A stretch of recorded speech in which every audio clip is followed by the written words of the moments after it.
સમાચાર બોટાદથી ગઢડા પોલીસે રીઢા વાહન ચોરને ઝડપી પાડ્યો છે। તતાણા ગામના શૈલેષ ઉર્ફે કાળિયો ડાભીને ચોરીની 4 મોટરસાયકલ સાથે ધરપકડ કરાઈ। 75,000નો મુદ્દામાલ પોલીસે કબજે કર્યો। બાતમીના આધારે લાખણકા ગામ નજીકથી આરોપી ઝડપાયો। પૂછપરછમાં 4 વાહન ચોરીની કબૂલાત તેણે કરી છે। ગઢડા સહિત અન્ય વિસ્તારોમાંથી બાઇક ચોરી કર્યાનો ખુલાસો। રીઢા વાહન ચોર સામે પોલીસે વધુ તપાસ શરૂ કરી છે।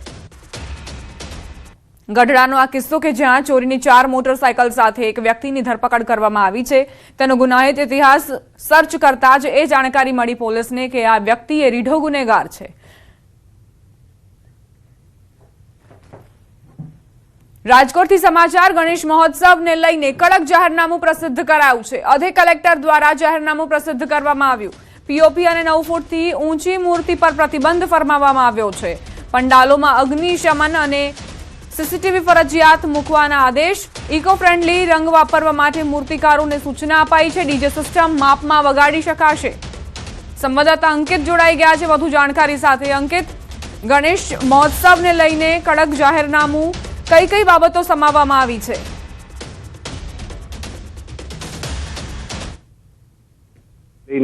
સૌપ્રથમ રાજકોટ શહેર પોલીસ કમિશનર બ્રજેશ કુમાર ઝા દ્વારા જાહેરનામું છે તે બહાર પાડવામાં આવ્યું હતું અને હવે જિલ્લા વિસ્તાર માટે એડિશનલ કલેક્ટર દ્વારા છે તે જાહેરનામું પ્રસિદ્ધ કરવામાં આવ્યું છે।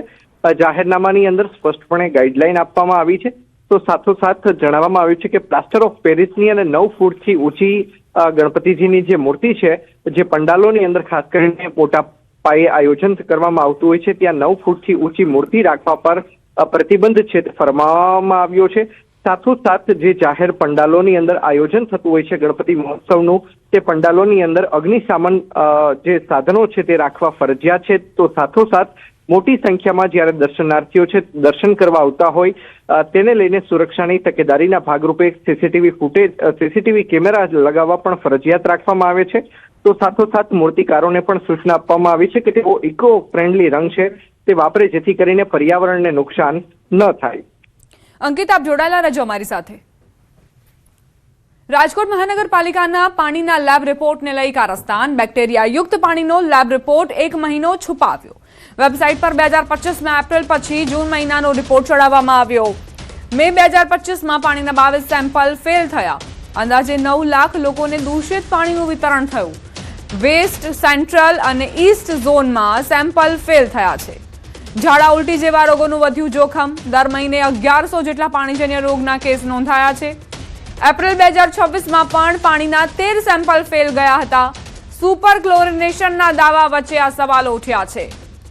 સંવાદદાતા અંકિત જોડાયેલા છે। અંકિત, આ બેક્ટેરિયાયુક્ત પાણીનો રિપોર્ટ શું છુપાવવામાં આવ્યો, શું હકીકત? ચોક્કસથી જે રાજકોટ મહાનગરપાલિકા દ્વારા જે વોટરના જે સેમ્પલ લેવામાં આવતા હોય છે ને ત્યારબાદ તેના રિપોર્ટ છે તે ફેલ આવતા હોય છે ને આ ફેલ થયેલા રિપોર્ટ છે તે 1 મહિનો મોડા જાહેર કરવા બાબતે ન્યૂઝ 18 ગુજરાતી દ્વારા રાજકોટ મહાનગરપાલિકાના વોટર વર્ક્સ વિભાગના એડિશનલ સિટી એન્જિનિયર છે કેપી દેથરિયા તેમનો સંપર્ક સાધવામાં આવ્યો હતો। ત્યારે કેપી દેથરિયા દ્વારા જાણે કે ટેકનિકલ જવાબ આપવામાં આવ્યો હોવાનું સામે આવ્યું છે। કેપી દેથરિયા દ્વારા જણાવવામાં આવ્યું છે કે રીસેમ્પલિંગની કામગીરી કરવામાં આવતી હતી, તેના કારણે રિપોર્ટ છે તે 1 મહિનો મોડો જાહેર કરવામાં આવ્યો છે। સાથોસાથ મહાનગરપાલિકા દ્વારા ગત મે અને જૂન મહિનામાં 7,228 જેટલા પાણીના સેમ્પલ સમગ્ર શહેરમાંથી લેવામાં આવ્યા હતા। 18 વોર્ડમાંથી લેવામાં આવ્યા હતા, તેમજ 262 જેટલા બેક્ટેરિયોલોજીકલ સેમ્પલ છે તે પણ લેવામાં આવ્યા હતા, જે પૈકી 3 સેમ્પલ ફેલ થયા હોવાનું સામે આવ્યું છે।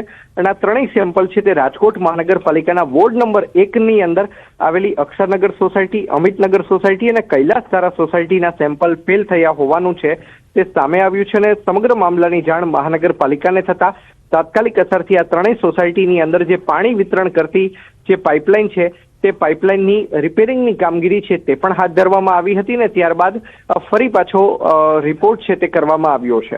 જી, આભાર અંકિત જાણકારી આપવા માટે। રાજકોટ મહાનગરપાલિકાનું નવું કૌભાંડ। હવે સ્વચ્છતાના નામે કરોડોનું આંધણ। એર ક્વોલિટી સુધારવા 1.10 કરોડનું આંધણ। શહેરને સાફ કરવા 1.10 કરોડનો કોન્ટ્રાક્ટ આપ્યો। ગત ટર્મમાં આરએમસીએ કરોડોનો કોન્ટ્રાક્ટ આપ્યો હતો। સ્વચ્છતા વિશે સલાહ મેળવવા કન્સલ્ટન્ટની નિમણૂક કરવામાં આવી। ફરી કન્સલ્ટન્ટની નિમણૂક કરવા દરખાસ્ત થતા વિવાદના એંધાણ છે। પાલનપુર ડીસા હાઈવે પર એસઓજીની મોટી કાર્યવાહી 198 ગ્રામ મોર્ફિન હેરોઇન સાથે 4 આરોપી ઝડપાયા 19.80 લાખનું મોર્ફિન હેરોઇન પોલીસે કબજે કર્યું છે હેરોઇન અને કાર સહિત 25.35 લાખનો મુદ્દામાલ જપ્ત કરાયો રાજસ્થાનના સાંચોરથી હેરોઇન લાવ્યાનો ખુલાસો અમદાવાદમાં છૂટક વેચાણનું કાવતરું હતું પાલનપુર પશ્ચિમ પોલીસે ગુનો નોંધી વધુ તપાસ શરૂ કરી છે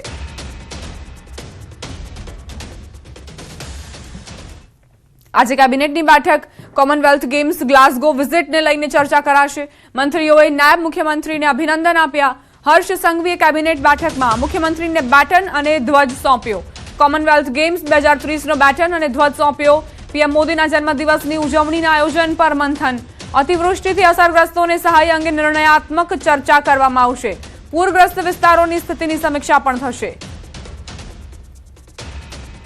આજની કેબિનેટ બેઠક ખૂબ જ મહત્વની કારણ કે ગ્લાસગોમાં જે બેટન અને ધ્વજ આપવામાં આવ્યા હતા તે મુખ્યમંત્રીને સોંપવામાં આવશે ડેપ્યુટી સીએમ દ્વારા 2030નો બેટન અને ધ્વજ સોંપવામાં આવ્યો છે પીએમ મોદીના જન્મદિવસની ઉજવણીના આયોજન પર પણ મંથન કરવામાં આવશે આ સિવાય અતિવૃષ્ટિથી જે અસરગ્રસ્ત વિસ્તારો છે ત્યાં કેવા પ્રકારે કામગીરી કરવામાં આવે લોકોને ફરી બેઠા કરવામાં આવે વેપારીઓને ફરી આર્થિક સહાય મળે જેથી તેઓ પોતાના ધંધા રોજગાર ફરી ચાલુ કરી શકે ખેડૂતોને કઈ રીતે મદદરૂપ થઈ શકાય એ તમામને લઈને ચર્ચા કરાશે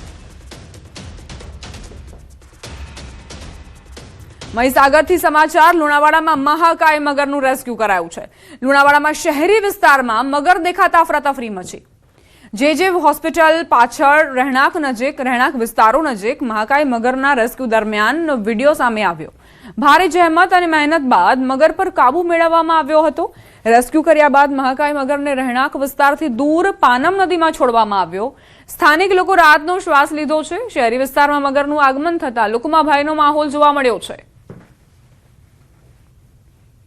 આ વિશાળ કાય મગર જે છે તે રહેણાંક વિસ્તારની પાછળના ભાગેથી મળી આવ્યો છે મગરના આંટાફેરાના કારણે લોકો પરેશાન થયા છે લોકોમાં ડરનો માહોલ છે જો કે સફળતાપૂર્વક આ મગરનું રેસ્ક્યુ કરવામાં આવ્યું પરંતુ વારંવાર આ મગર દેખાતા જ લોકોમાં હવે ડર છે કોઈ પણ સમયે આ મગર તેમની પર ત્રાટકશે તો જીવને જોખમ સર્જી શકે છે લુણાવાડામાં મહાકાય મગરનું રેસ્ક્યુ કરવામાં આવ્યું તેના દ્રશ્યો પણ સામે આવ્યા કઈ રીતે મગરને મોઢા વડે બાંધીને અને ત્યારબાદ તેનું સફળ રેસ્ક્યુ કરાયું છે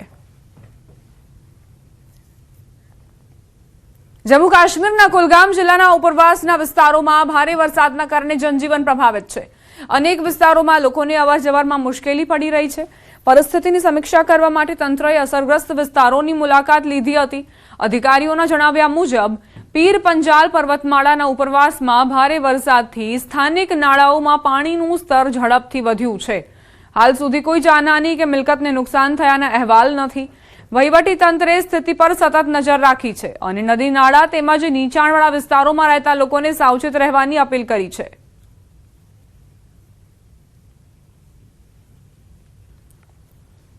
જમ્મુ કાશ્મીરના ત્રાલના નાગાબલ વિસ્તારમાં વાદળ ફાટતા વતાલ આરા નાળામાં અચાનક પૂર આવ્યું જેના કારણે રસ્તાઓ અને ખેતીની જમીનને ભારે નુકસાન થયું સ્થાનિકોના જણાવ્યા મુજબ ભારે વરસાદ દરમિયાન નાળાનું જળસ્તર સતત જોખમી સપાટીએ પહોંચી જાય છે જેના કારણે આસપાસના વિસ્તારોમાં નુકસાનનો ખતરો રહે છે લોકોએ ભવિષ્યમાં પૂરથી બચવા માટે નાળાના બંને કિનારે સુરક્ષાત્મક તટબંધ બનાવવાની અને પાણીના પ્રવાહમાં અવરોધરૂપ નાળાની અંદરના વૃક્ષો દૂર કરવાની માંગ કરી છે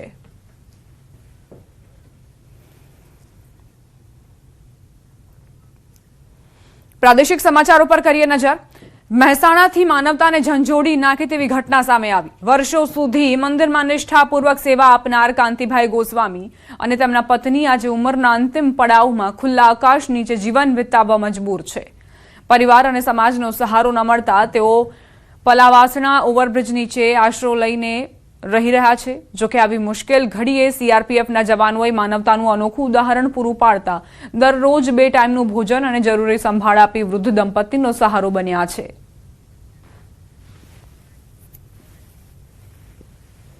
કુટુંબનો સાથ નથી પછી સમાજનો કોઈ સાથ નથી કોઈ ભાઈઓનો સાથ નથી એટલે હવે મારી થઈ ગઈ ઉંમર મારી કામ થાય એવું નથી મારી કોઈ બીજી આવક નથી અને મારા રહેવા ઘર નથી કોઈ જમીન નથી કોઈ વારો નથી છાપરું કરવાની મારા પાસે જગ્યા નથી પોતાની એટલે હું પુણ્યને ચાઈને પડ્યો છું સમાચાર સુરતથી. સુરત ભાજપમાં ખુલ્લેઆમ જૂથવાદ. એમએલએની ઓફિસમાં તડાફડી. એમએલએ કાંતિ બલ્લરની ઓફિસમાં જ બબાલ થઈ. ટીપી કમિટીના ચેરમેન અને મહિલા કોર્પોરેટરના પતિ વચ્ચે મારામારી. કાંતિ બલ્લરની ઓફિસમાં મળેલી બેઠકમાં મારામારી થઈ. ભાજપના જ બે આગેવાનો વચ્ચે ઉગ્ર બોલાચાલીના સમાચાર. મામલો ઉગ્ર બનતા એમએલએની હાજરીમાં હુમલો થયો. હાજર નેતાઓ અને કાર્યકરોમાં ભારે દોડધામ મચી ગઈ. ઘટનાને પગલે ભાજપના આંતરિક સંકલન અને નેતાઓ વચ્ચેના સંબંધોને લઈને અનેક સવાલ ઉઠ્યા છે. વોર્ડ નંબર 5ની સમસ્યાને લઈને બબાલ થઈ. ભાતની વાડીપો સોસાયટીના પ્રશ્નોને લઈને ધમાલ થઈ. વિવિધ પ્રશ્ને સ્થાનિક ધારાસભ્યને મળ્યા હતા. ધારાસભ્યએ ચારે કોર્પોરેટરને પણ બોલાવ્યા હતા. મહિલા કોર્પોરેટર જયશ્રી વોરાના પતિ મનહર વોરાએ રોષ ઠાલવ્યો. ટીપી કમિટીના અધ્યક્ષ મહેન્દ્ર દેસાઈ સામે ખુલ્લેઆમ અસંતોષ વ્યક્ત કર્યો.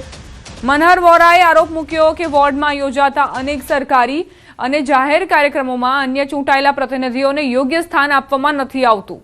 તેમજ વિકાસ કાર્યોમાં સંકલનના અભાવના કારણે કાર્યકરોમાં પણ અસંતોષ વધી રહ્યો છે.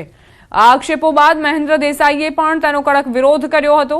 બંને વચ્ચે શરૂઆતમાં તીવ્ર શબ્દયુદ્ધ થયું હતું, પરંતુ થોડા જ સમયમાં વાત ઉગ્ર સ્વરૂપ ધારણ કરી ગઈ હતી અને બંને એકબીજા સામે આક્રમક બનતા ઓફિસમાં જ ધક્કા મૂકી અને છુટ્ટા હાથની મારામારી થઈ. ધારાસભ્ય કાંતિ બલ્લરની હાજરીમાં બનેલી આ ઘટનાથી કાર્યાલયમાં હાજર અન્ય કોર્પોરેટરો અને કાર્યકરો પણ ક્ષણભર માટે સ્તબ્ધ બની ગયા હતા. પરિસ્થિતિ વધુ વણસે તે પહેલા ધારાસભ્ય સહિત અનેક આગેવાનો વચ્ચે પડ્યા અને ભારે જહેમત બાદ બંનેને શાંત પાડ્યા.